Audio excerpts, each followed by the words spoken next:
কথিত আছে প্রজাদের উপর তার অত্যাচারেই সেখানকার মাটি লাল হয়ে ওঠে।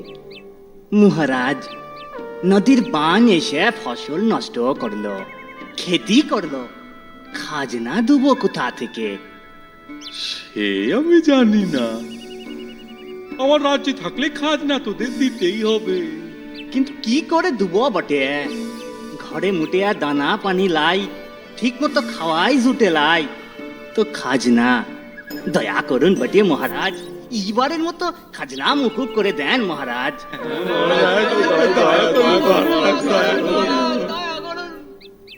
দয়া, হা? মায়া, রাজা বীরবাহ করবে দয়া। সেনাপতি, হুকুম করুন মহারাজ। দূরে ওই সূর্যটা দেখছো? রক্তের মতো লাল হয়ে রয়েছে। হ্যাঁ মহারাজ, হ্যাঁ, একটু পরেই রাতের অন্ধকার নেমে আসবে। সূর্য ডুবতে বসলো, কই আকাশে চাঁদ তো উঠলো না। তাই তো দেখছি মহারাজ। মূর্খ! আজকে যে আমাবস্যা তাও ভুলে গেলে? তুমি জানো না অন্ধকার আমার ভালো লাগে না। আগে জানি মহারাজ। জানো? হ্যাঁ, জানো তো হাঁ করে দাঁড়িয়ে আসবো কেন? আগুন জ্বালিয়ে দাও সব বাড়িতে। আমি আলো চাই, আলো।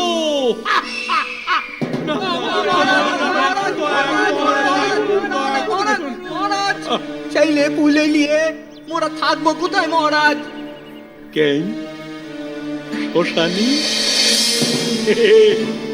সেখানেও আলো জ্বলবে, আলো, সীতার আলো।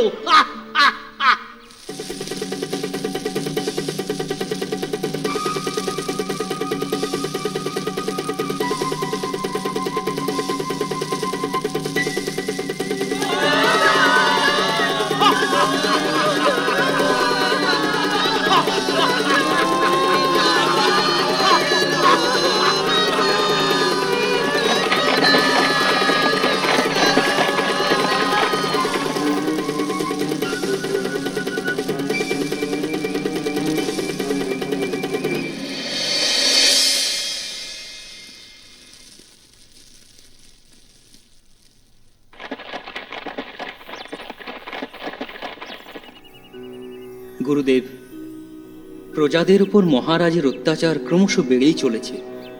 এই পাপ কাজের অংশীদার হতে আমি আর রাজি নই।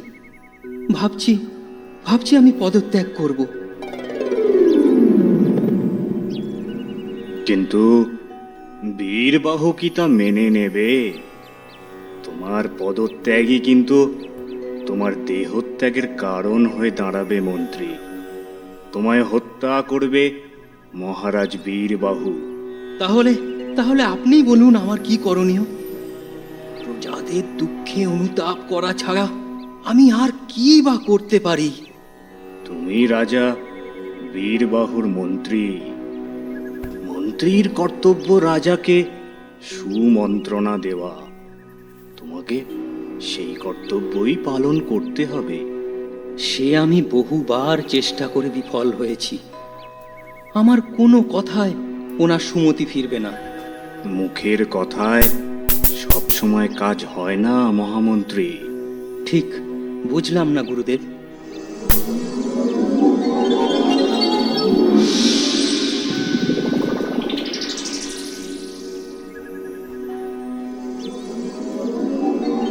অভিজ্ঞতার মাধ্যমে মানুষ শিক্ষা লাভ করে, প্রকৃত জ্ঞানী হয়ে ওঠে।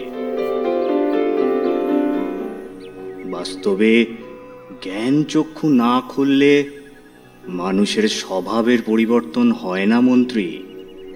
প্রজাদের এত দুঃখ দুর্দশার কারণ যে মহারাজ, সেই বীরবাহুর অজ্ঞানতা দূর হবে আর কোন অভিজ্ঞতায়? যেদিন সে বুঝতে পারবে প্রজাদের উপর অত্যাচার করে আসলে সে নিজেরই বিপদ ডেকে আনছে, সেদিনই তার মনের পরিবর্তন ঘটবে। কিন্তু গুরুদেব, এই অপ্রিয় সত্যিটা মহারাজকে জানালেও তিনি কি মানতে চাইবেন? কখনোই না। তবে উপায়? উপায়ের পথ আমি তোমায় বলে দিচ্ছি।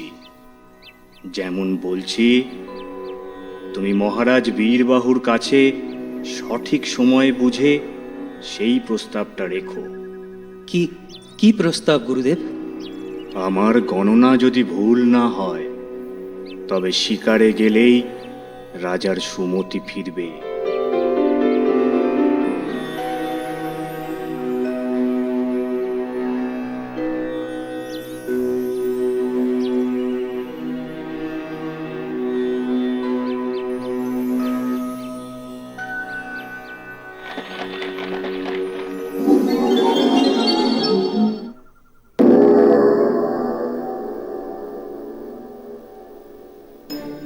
শিকারে যাব? এ তো উত্তম প্রস্তাব। আমি অনেক দিন ধরেই ভাবছিলাম, রাজকার্যে ব্যস্ত থাকায় এতদিন সম্ভব হয়নি। সব সময় রাজকার্যে ব্যস্ত থাকলে আপনার মন কি করে ভালো থাকবে মহারাজ? ঠিক কথা। মাঝে মধ্যে নিজের জন্য একটু সময় রাখাও তো প্রয়োজন। একেবারে যথার্থ বলেছেন মন্ত্রী। তাহলে তাহলে সেই ব্যবস্থাই করুন। আর আপনিও যাবেন আমার সাথে। বলা যায় না, আমার শিকার করা দেখে আপনার নরম মনটারও পরিবর্তন হতে পারে।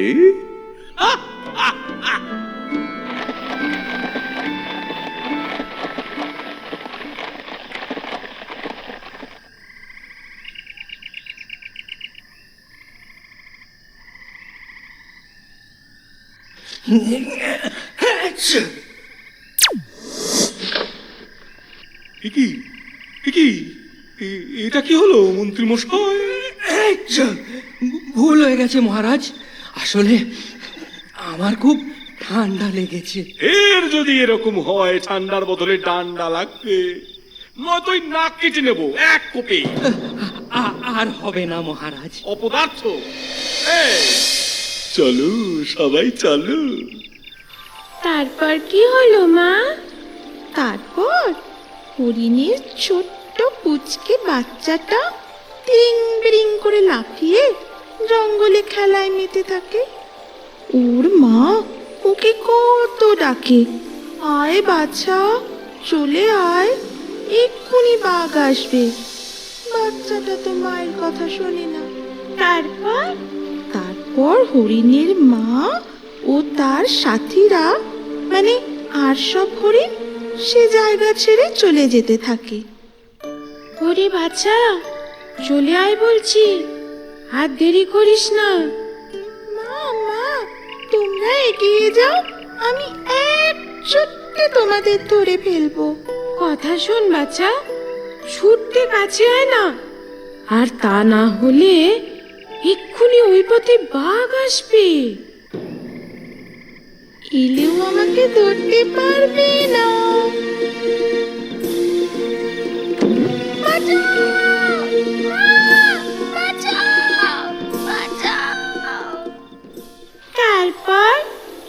তারপর আর কি, সব শেষ।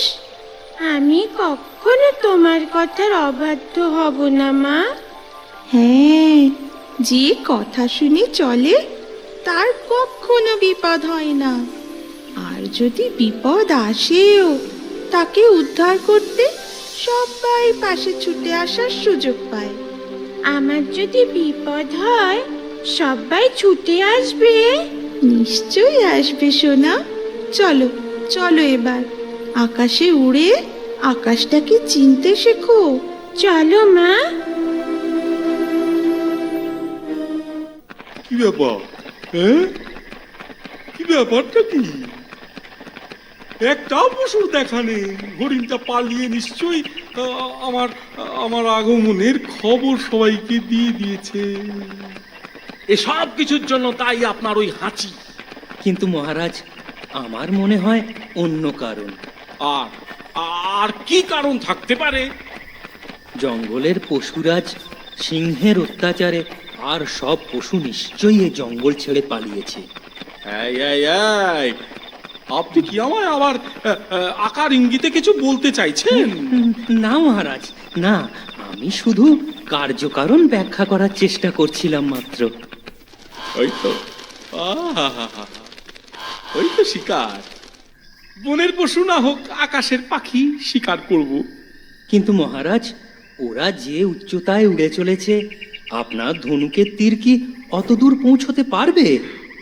শোনো কথা, হ্যাঁ মন্ত্রী, মাথাটা একেবারে খারাপ হয়ে গেছে।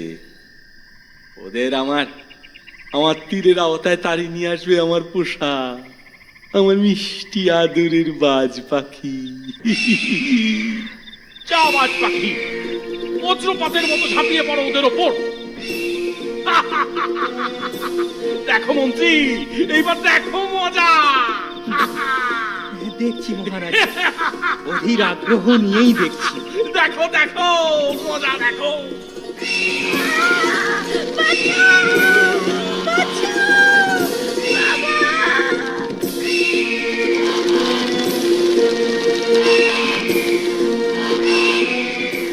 সে কি, ওরা দেখছি উল্টে দলবদ্ধভাবে বাজকে আক্রমণ করলো।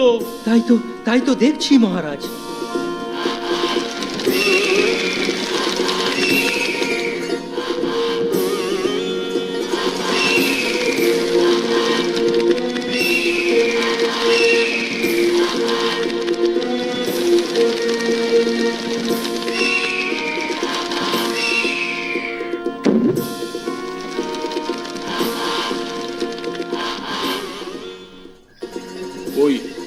ওই দুর্বল বকের কাছে বাজ পাখিটা এভাবে হেনস্থা হলো।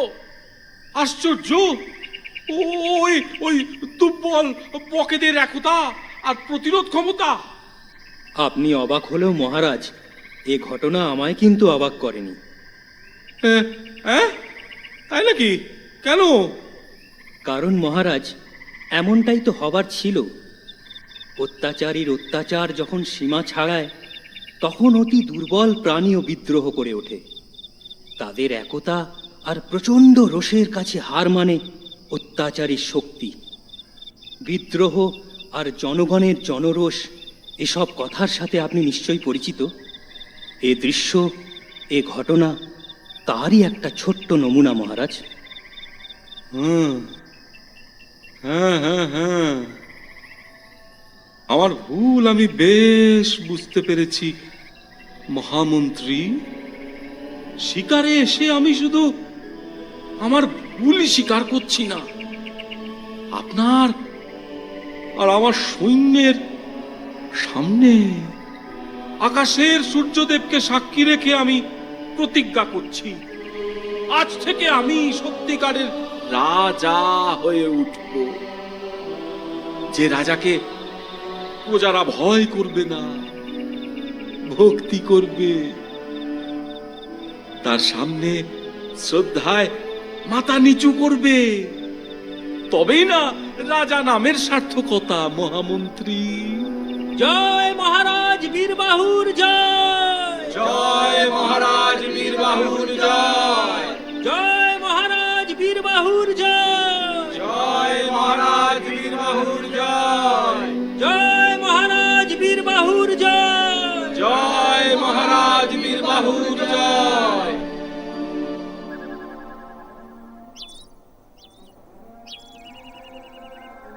যে দেশের সামান্য কিছু বক পাখি এমন অসামান্য বীরত্ব দেখাতে পারে, সে দেশের মৃত্তিকা নিশ্চয়ই বীরের ভূমি। তাই আজ থেকে এই দেশের নাম বীরভূম বলেই পরিচিত হবে। জয় মহারাজ বীরবাহুর জয়! জয় আমাদের দেশ বীরভূমের জয়! তারপর মহারাজ তার কথা মতো কাজ করেন। সত্যিকারের প্রজাবৎসল হয়ে ওঠেন তিনি। রাঢ়ভূমির নতুন নাম হয় বীরভূম। আমার কথাটি ফুরলো, নোটে গাছটি মুড়লো।